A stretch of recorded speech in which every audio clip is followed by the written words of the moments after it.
We all good, boys? Yes, sir. Hello. All right. Everybody can hear me? Yes, sir. Dan, What's up, can Jake? you hear me? What's up, Dad?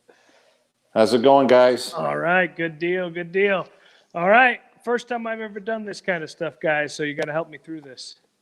This might be a three-way first time here. Anthony, can you hear Jake? Yes, sir. I cannot hear Jake. You cannot hear me. Adria, get this fixed. Come on, Dan. All right. Are you back, Dan? You're back, baby, and All right. live in color. Love it. Good, Love it. Good, Love good it. deal. Where are you at tonight, Dan? I am in the lovely north coast of the United States called the Land, Cleveland, Ohio. I heard. It is 36 degrees, and I'm in my garage man cave tonight enjoying a nice brick house cigar. Perfect. Perfect. Where are you at tonight, Anthony? I'm coming live and direct from the friendly epicenter of the world pandemic here in New York and New Jersey. Nice. I'm in Jefferson, New Jersey tonight. All right. Very nice. What's the temperature? It's about 36 degrees. I'm winning. I'm in my garage. It's heated, 68 degrees. Oof. Got a cigar. Got a little bourbon tonight. We're in good shape. What are you smoking tonight? We're in good shape. Tonight is just the original Brick House Natural Toro. The first one we came out with back in the day. What are you smoking, Anthony? I've got the Maduro. You like that Maduro? I do. It's my go-to in the three, probably because of the full body. So I gravitate towards that. Toro or Busto or Mighty Mighty? Toro. All right, there you go. That's what I got tonight, the Toro. Dan, what are you smoking? I am smoking an absolutely delicious brick house double Connecticut Churchill. Just creamy, creamy, creamy. Love this cigar. Love this cigar. Tell me a little bit more about that cigar, Dan. Well, what makes this cigar unique is it's got real Connecticut shade wrapper from Connecticut, USA. And it's got a real Connecticut broadleaf binder. Connecticut River Valley, like the Connecticut River Valley. Like the most expensive wrapper leaf in the world? In the world. All right. And I always get a kick out of, when I tell people that Connecticut is a big tobacco growing state. In those three valleys, people go, huh, tobacco? Connecticut. But it is the finest wrapper in the world. And it's just a great cigar, Jake. Excellent. Excellent. All right. Good deal. So, you guys, we're salesmen. We work for the best company in the world. Yes, we do. Yes, we do. And this whole pandemic, coronavirus, COVID-19 thing has changed what we do quite a bit. So I'll start with Anthony a little bit. What's your personal impact from all this crap? It's been new and challenging for everybody. Me personally at home, I have a 1-year-old and a 2-year-old. We just picked up 3 chickens today. I have a dog. Danielle's at home. So, we're a full house, and we've been just juggling the day-to-day. It's been a lot of communication, even though majority of our retailers are closed or temporarily shut down. It's no reason not to speak with them. If not, we're speaking more often, twice a day in some cases, just checking up. Every state and city has been different, and who's allowed to be open has been changing rapidly. So it's just been a lot of communication and just staying positive and getting the right message across. Absolutely. Absolutely. What about you, Dan? How's it changed what you got going on? Again, we're all road warriors, and it's sort of a little different being at home a lot. I know we have, I don't want to say my plight's better than or worse than others, but, I have a son who's probably watching tonight. Hi, Nate. He's a firefighter in the Charleston, South Carolina Fire Department. So he's a first responder on the line, front line every day. And that adds a little bit of stress and worry. But, it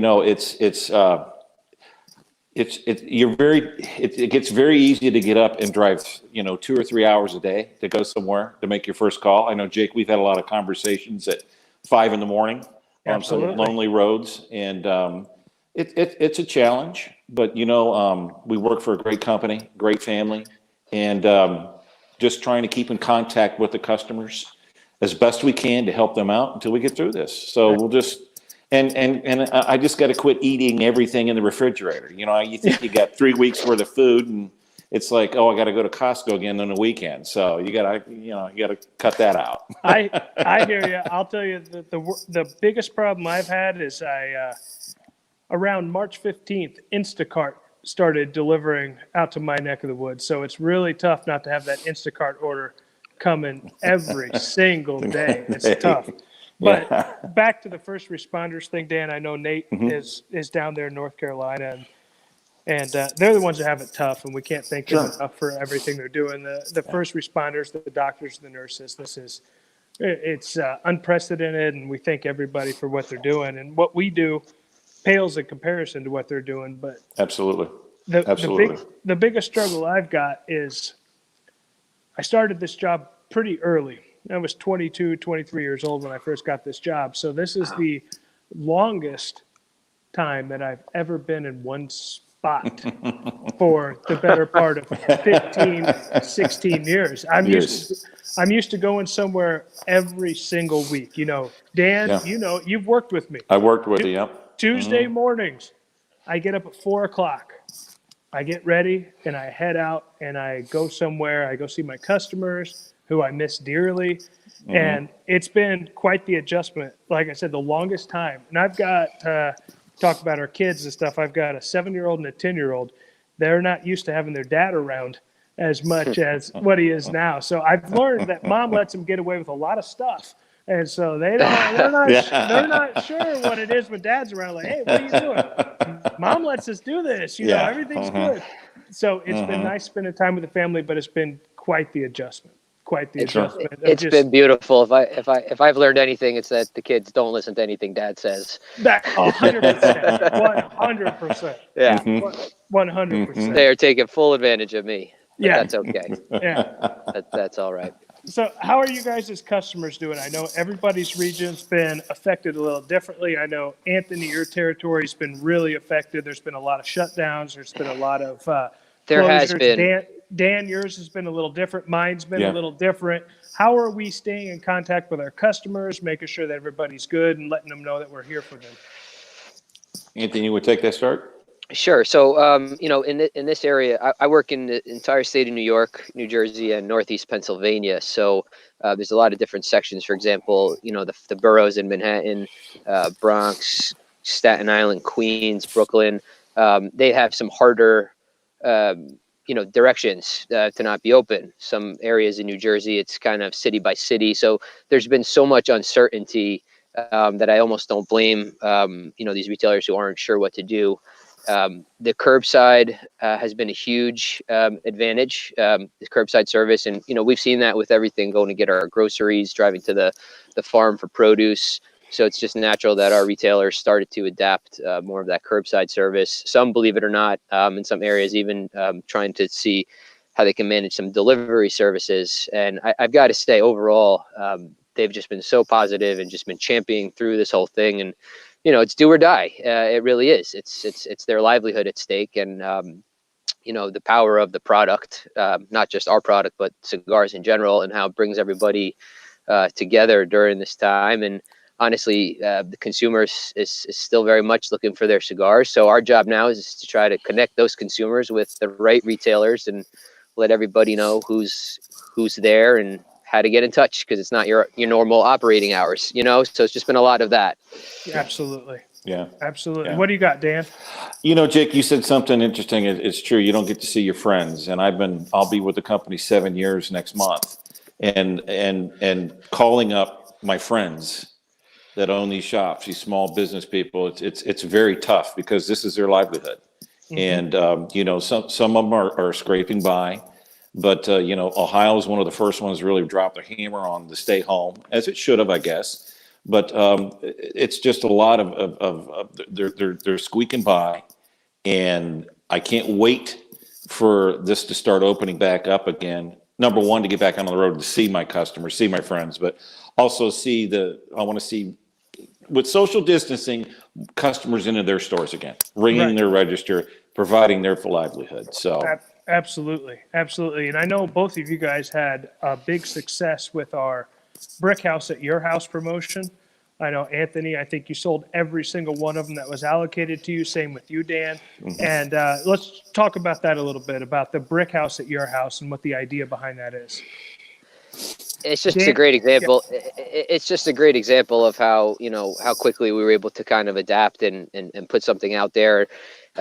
Yes, it's tricky running a promotion during these kind of times. It's when I presented our retailers with what the promotion was, and I'll let you get into that a little bit too, Dan. It's just been something that's been a resource and something to kind of help along with. So the package itself, the promotion we're running, it's pretty unique, and we're kind of gearing it towards this whole curbside service. So retailers will receive custom brown bags and very special 5-year age cigars. I'm sorry.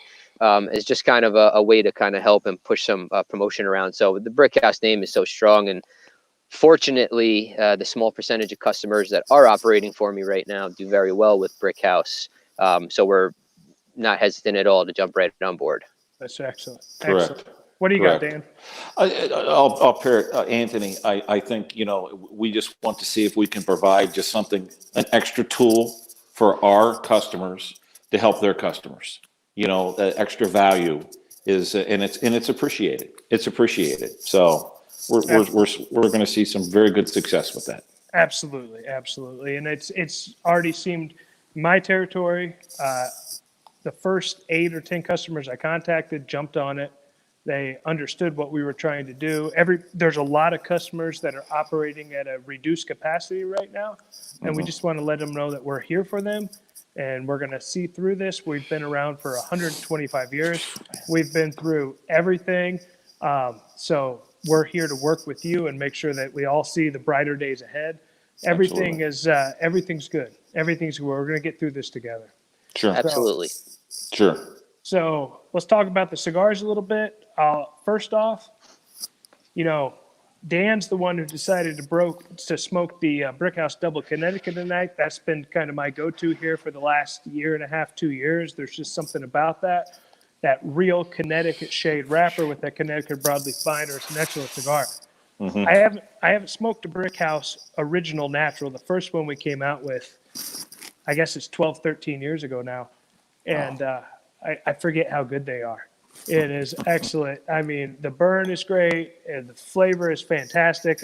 If our boy Fausto down in Nicaragua's watching, I just wanted to say thank you very much for Fausto. All the work you do down there. You make some fantastic cigars, and we appreciate it every day, day in, day out. Super consistency, doing everything on such a large capacity and scale. We just wanted to thank Fausto and Omar and everybody that's down there in Nicaragua. So it's just a good thing. And I know Anthony's smoking the Maduro with that Brazilian Maduro wrapper. What do you got going on, Anthony?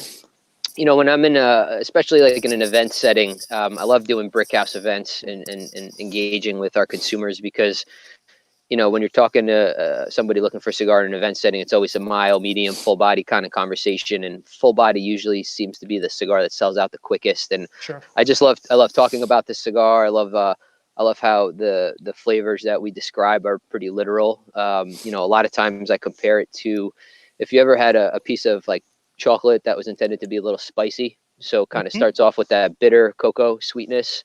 Right. But by the time you've chewed that chocolate and kind of, digested it, you have a bit of that spice that kind of stays behind. And that's really, the two notes that I really try to drive home on the Maduro wrapper. And it seems to be pretty literal, so I like that for that matter. Same with our Perla Del Mar, that Connecticut broadleaf Maduro. I love to talk about those two in comparison. Sure. Yeah. Absolutely.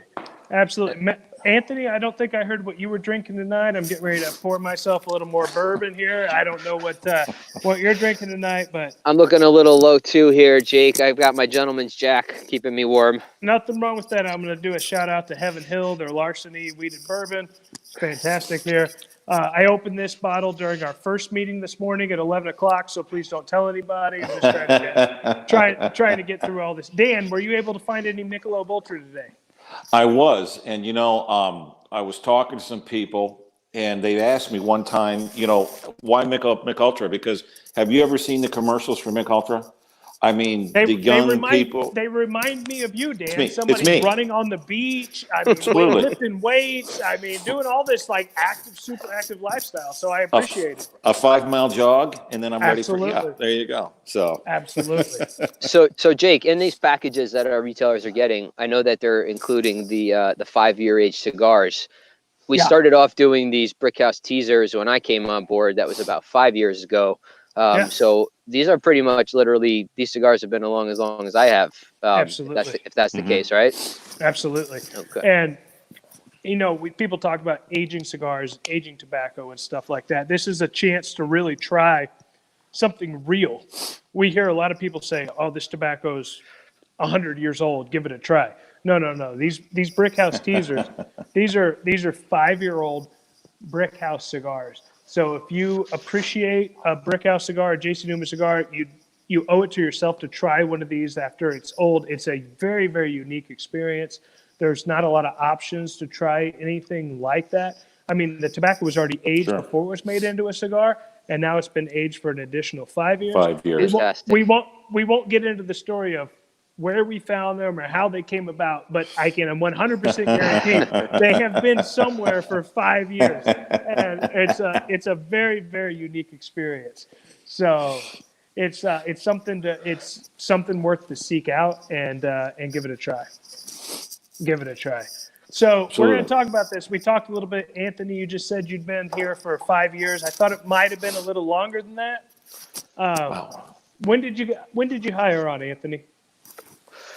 So I started I got hired on the last day of June, I believe.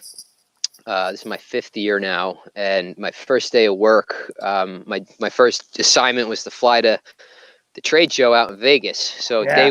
day one for me was day one of the IPCPR at that time, and new to the cigar business. So new to cigars in general, let alone a company, let alone the product line, coworkers, and from what I understand, it was a bit of a gap in between my predecessor and I. So you could imagine the customer base waiting to talk to the new guy at the show, and it was a bit overwhelming, a trial by fire. Sure.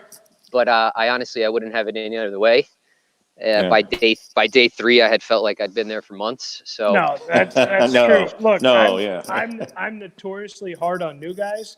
I don't know why, but I just am. no. Little bit. We'll No. get to those stories. But I mean, that second, third day of the show, man, you jumped in. I remember you being there. You were asking questions. You wanted to know. And I said, yeah, this guy's going to be pretty good. And I was right. So I like it. Now, you didn't get to come work with me when you started, but my boy Dan over here, the first few weeks on the job, he got to come work with me. And where'd we go, Dan? You remember where we went? Well, I know this, Jake. We bounced across about 4 timelines. Yes, we So did. it was either 2:00 on a Wednesday or 4:30 last Friday.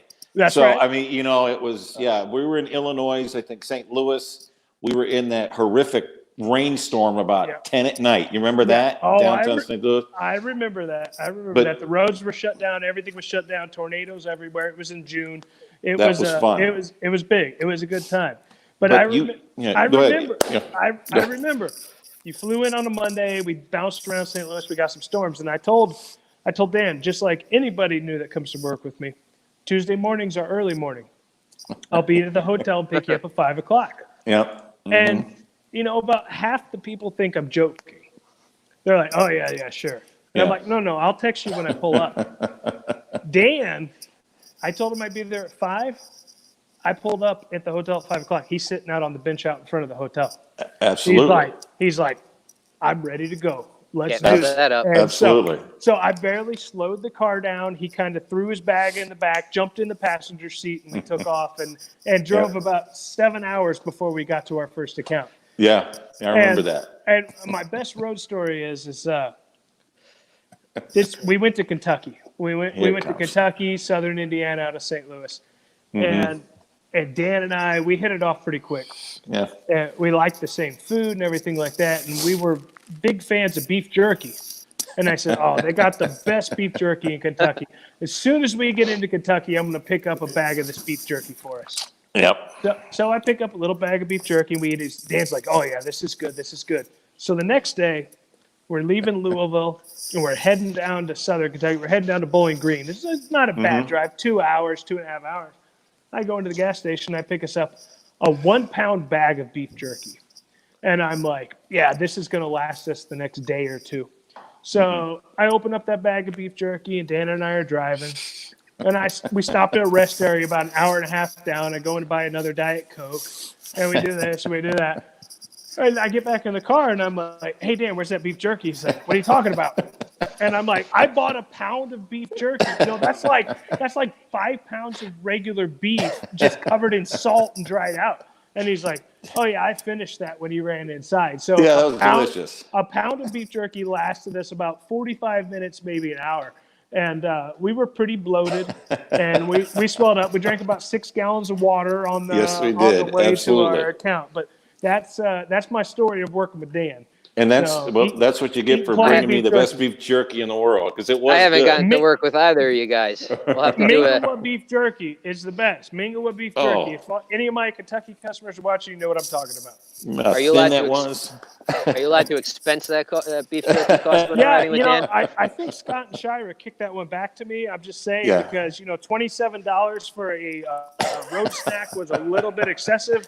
But, I got my ways to get Yeah. that through, so we're good. You guys ate a We're- pound of beef jerky. Yeah.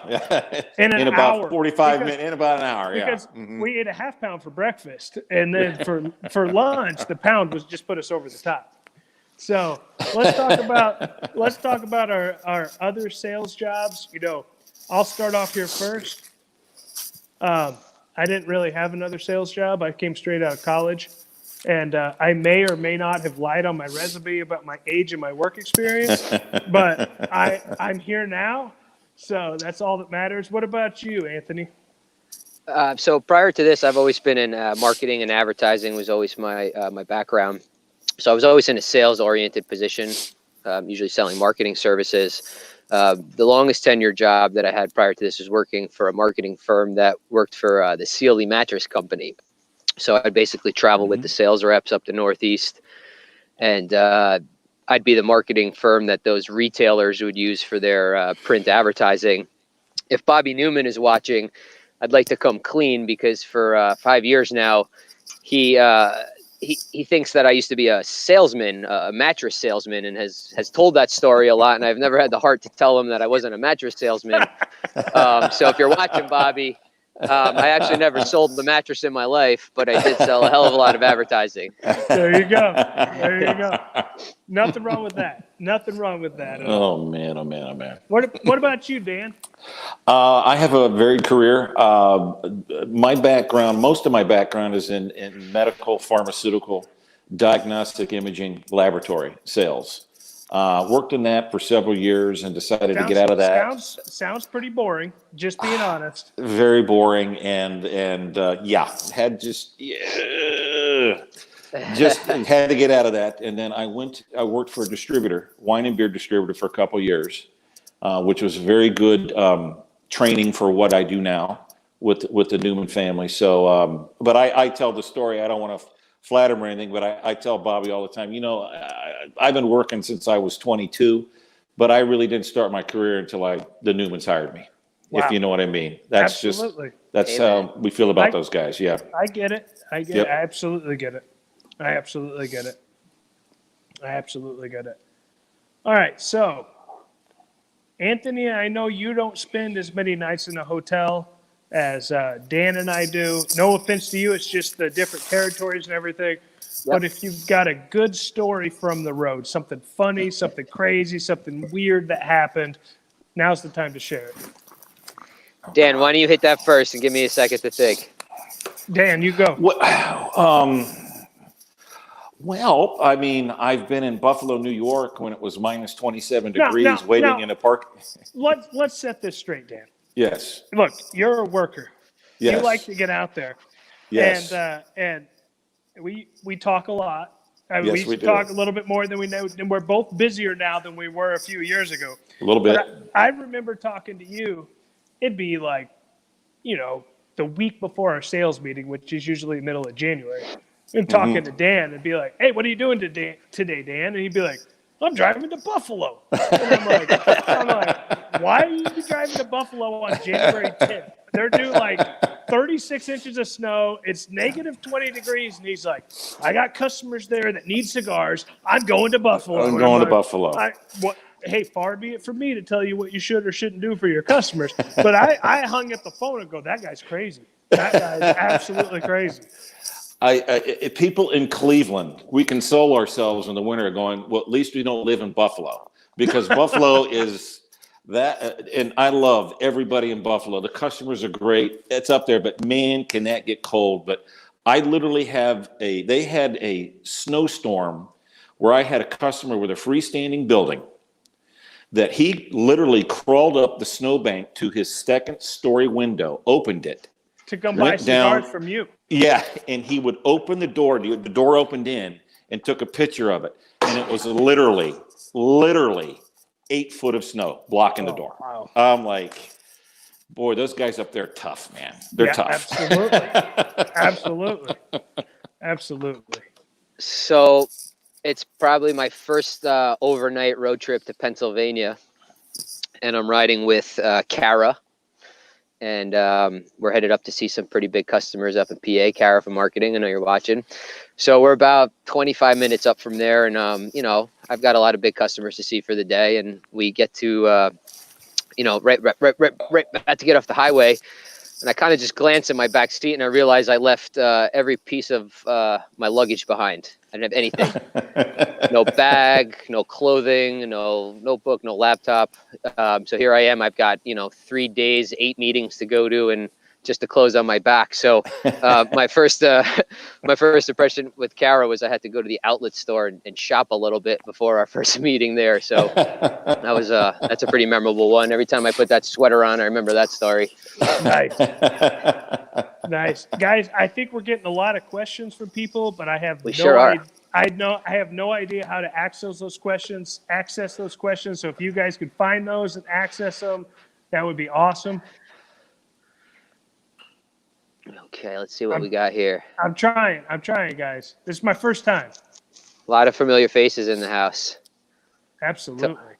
Tony K, Yolanda, how are you? Alex, Danielle. Let's see here. Trying to find some questions here, guys. Jason, Jake, I've got one popping up here. If I think I could read it, maybe you could answer. Absolutely. Let's go.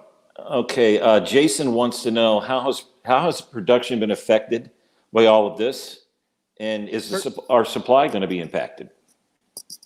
Yeah, that's that. As far as I know, everything in Nicaragua has been as stable as could be expected during this time. I think everything's good. That's a question that I don't 100% know the answer to, but I know that we've got product coming in, we've got product to ship, and we're ready to rock and roll. Absolutely.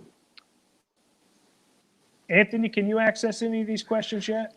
I see Brian Bowe road trip 65 miles last week for some Brickhouse cigars. Essential is essential, Brian. Nice job there. That's our boy. That's our boy. So, all right. A lot of people here in New York, New Jersey, PA, just chomping at the bit to see what's going on down in Tampa too for our 125th and the reopening of El Reloj. Oh man, 125th anniversary. There's nothing like it. I mean, I wish all this other stuff wasn't going on, so people can come down and see what we've got and go. But soon enough. 125 years, 4th generation, family-owned cigar company. There's been nothing like it in history. So we want everybody to share in that with us. It's just such a special time. Such a special time. And it's amazing, Jake, to think you hear of some of the Titan companies in this country, GE, Ford, Coca-Cola. Right. Yeah, we were in business. The Newmans were in business for 18 years before Ford Motor Company or something like that. If you put it in that context, you're just like, wow, that says something. Put it in perspective. That's exactly right, Dan. That's exactly. So that'll lead us to our next point. Favorite Newman story. And Dan, I'm going to start with you on this one. I know you've got to work a lot of time with Bobby, and he's been up into your neck of the woods quite a few times. Yeah. And Bobby, Eric, Drew, They're awesome. Neither one of you guys got the opportunity or the privilege to meet Stanford, but he was just as amazing. He was such a great guy and just knew more about the cigar industry than just anybody else. I mean, he was awesome. But the Newmans are great. So let's hear a story. The best story I got, and forgive me, Bobby, but Bobby Newman can outwork anybody. And he came up, and we worked a CFCF event at the Lake Club, where we had about 150 people, and I got to sit in the back as Bobby was on the whole night. And we left that club about 10 at night and drove back to Cleveland. And Bobby fell asleep in the car. And so I was literally, he woke up when we got him to the hotel, and we said goodnight. Well, we'll see you, that type of thing. And the whole night driving home, I said, I finally outworked Bobby Newman. I felt so proud of myself, right? Oh, I finally outworked Bobby. I finally outlasted him. Get to bed about 1 a.m, get up at 6 the next morning, and wouldn't you know it, at 5 a.m., I got a text from Bobby going, hey, Dan, when you get up, give me a call. Let's talk about last night. So it's like I outworked him for one night, and he already had 1 hour more on me for the next day already. So he had all his Post-its. He had all his Post-its in his pocket. And That's Bobby, right. I don't know how he does it, but he's got these. He writes it on cards and notes and just all over the place. But he remembers every one of them. That's right. And it's just amazing how he does it. So, right. What do you got, Anthony, or you want me to go? No, I could go. So the first year on the job, there was a Diamond Crown Lounge contest, I remember, and I had actually won the sales contest at the time. So I was invited down for the Diamond Crown experience, which we used to do a few years back. So Danielle and I had come down, and just the reception we got, a few weeks into the company, just treated like family. And if you've ever been to our factory, El Reloj, clock tower. So we were nearing the steps that would go up to the clock tower and the ladder. And Eric was leading the tour, talking about how he used to run up that thing as a kid. And I was hoping we'd go up on the roof, and the idea was kind of poo-pooed. And I think in the corner of his eye, he kind of saw my disappointment. So he kind of looked at me with a smirk, and he said, come on. And next thing I know, Eric Newman in a full suit's running up the ladder on top of the building. So I look back, I don't know what to do. So I follow him up, and next thing you know, the whole tour comes up. So there's about 35 of us standing on the building at JC Newman Cigar Company. Just a gorgeous day in Tampa. And, that was my kind of my first impression of the family. So pretty awesome. I'm sure that was a nervous moment, because before the renovation, 35 people on the roof might have collapsed the roof. I think we're good now. So I'll bring it back to Bobby a little bit. He came out to work with me. This was probably, 10 years ago, 12 years ago. And we did all of Kansas and all of Western Missouri. And that's a pretty heavy schedule. And as Dan said, Bobby's not afraid of work. He'll get out there. You will go. And so we had got up in Kansas City. We'd gone and done all of Kansas. We'd come back to Kansas City that night. And the whole day, all we talked about was barbecue. Because my territory out here in the Midwest, look, no offense to anybody else, but I have the best barbecue territory in the country. I have St. Louis, Kansas City, Memphis. I mean, if somebody wants to argue with me, we'll argue on a different call. Maybe Mills might, or Harry Preston might, We'll talk Sean. about it. We'll talk about it, but it's fine. And so we talked about barbecue all day. And we had worked. We left Kansas City about 6 o'clock in the morning, worked through Kansas, went to Wichita, come back to Kansas City. We get back to Kansas City about, 9:30, 10 o'clock at night. We've been talking about barbecue all day. And Bobby's like, yeah, I need some barbecue. So we stop at a couple barbecue restaurants, and they're all closed. 10 o'clock at night. These things go 8, 9 o'clock. And Bobby's like, you know what? I got to have some ribs. Let's go to Applebee's. He goes, the ribs here at Applebee's in Kansas City have to be better than the ribs at Applebee's in Tampa. And I'm like, all right. So we went and had some riblets at Applebee's at about 11 o'clock at night in Kansas City on a Tuesday night. And we had just had a great time. I didn't get to show Bobby what real Kansas City barbecue's like, but we still had a fantastic time. Fantastic time. Hey, awesome. Jake, there's a question on here from Corey, if we have a minute. Corey Absolutely. Suarez wants go. to know if we could visit the factory in Tampa, even though it's still under construction. So I don't believe it's open to the public, but the whole intention of this project is very much to make the J.C. Newman Cigar Company's factory and headquarters a destination. So Corey, as soon as that's reopened, we do welcome you, and I'm sure there'll be a ton of information on how to There will come be. visit, book tours. There's some incredible things going on there. Incredible. The production of the American cigar and other cigars under our 4th generation label there. It's really remarkable to bring the art of hand making cigars back here to Ybor City. And the fashion that they're doing it in is just, it's going to be something one of a kind. I can't wait to see it. 100%. Corey, soon. Now, all of us salesmen, RSMs, regional sales managers and stuff, we're going to get a full tour of the renovations and stuff next Friday. And so that'll be open to the public soon. It's been a big project. I know he's been spearheading this. It's going to be amazing. We're getting very, very close, and we're going to welcome everybody to come down and see what we've got going on. There's a lot of stuff to be excited about. There's a lot of stuff to be proud about. And so we'll be welcoming everybody down very, very soon. Very soon. I think one of the coolest things is the rolling room that Drew was telling us about. So upstairs in the factory, from what I've always seen, it's just been basically warehouse space, just boxes upon boxes. So when they cleared out the space, that was one of the original rolling rooms on the top floor there. And there's actually still a stage that exists there where the Lectora used to stand on and read to the rollers. And we've restored the stage, and the plans are to place a Lectora back there. And what is it about, Jake, like 30 or 35 rollers going into the room? I think we're building room for more than that. Really? I think we're building room for more than that. And there's going to be an area up there for podcast and video and social media and all kinds of stuff. It's going to be totally renovated. I can't wait to see it. Unfortunately, with all this stuff going on, I haven't got a chance to see it recently. I haven't been down to the office since February, but just the stuff that's going on down there has been absolutely amazing. I'm looking forward to seeing it again on my next trip down. And you know what, Jake, I like to hear, going back to the history of the building and so forth, when Drew's spearheading this and they're taking drywall down and they're finding some of the most wild things in that factory, like, they got the one tunnel underneath the copier room that they didn't know existed. And Talk about that, Dan. Talk about that. What's that all about? We just saw it.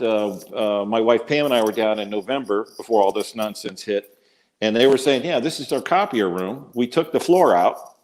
It was just a little closet, and there's steps leading down.